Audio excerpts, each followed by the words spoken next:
அதிசயங்கள் செய்கிறவர் நம் அருகில் இருக்கிறார். அற்புதங்கள் செய்கிறவர் என்றும் நமக்குள் வசிக்கிறார். 1 ராஜாக்கள் 8:15.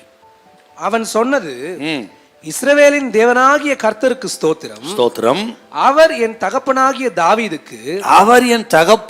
தாவீதுக்கு தம்முடைய வாக்கினால் சொன்னதை தமது வாக்கினால் சொன்னதை தம்முடைய கரத்தினால் நிறைவேற்றுவார்.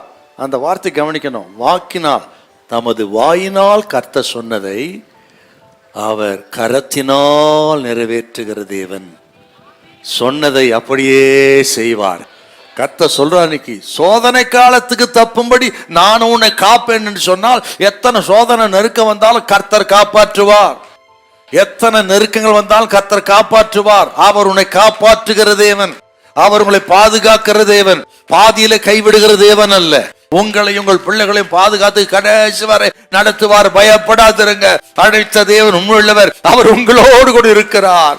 அவர் கடைசி வரை நடத்துகிறவர். முற்றுமுடி ரட்சிக்க வல்லவராகிய தெய்வம் அவர். மனுஷன் தான் பாதியில கைவிட்டு போயிருவாங்க. சொன்னதை செய்ய மாட்டான், மாறாவே பேசுவான். நம்ம ஆண்டவர் அப்படி இல்லை. முழுவதும் நடத்துகிறவர். அன்பு கூர்ந்தாலும் முழுமையா அன்பு கூறுறவர். யோவான் சுவிசேஷம் 13:1. அவருடைய அன்பு முடிவு பரியந்தம்.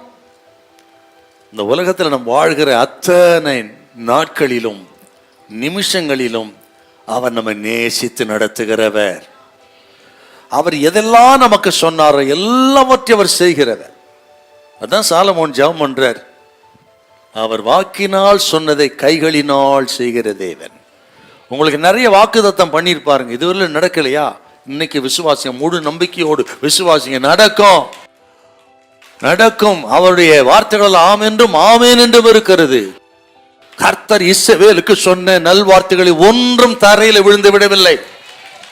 யோசுவா 23, 1 சாமுவேல் 3 வாசிச்சு பாருங்க. நீங்க இஸ்ரவேலுக்கு சொன்ன நல்வார்த்தைகளை ஒன்றும் தவறி போகவில்லை.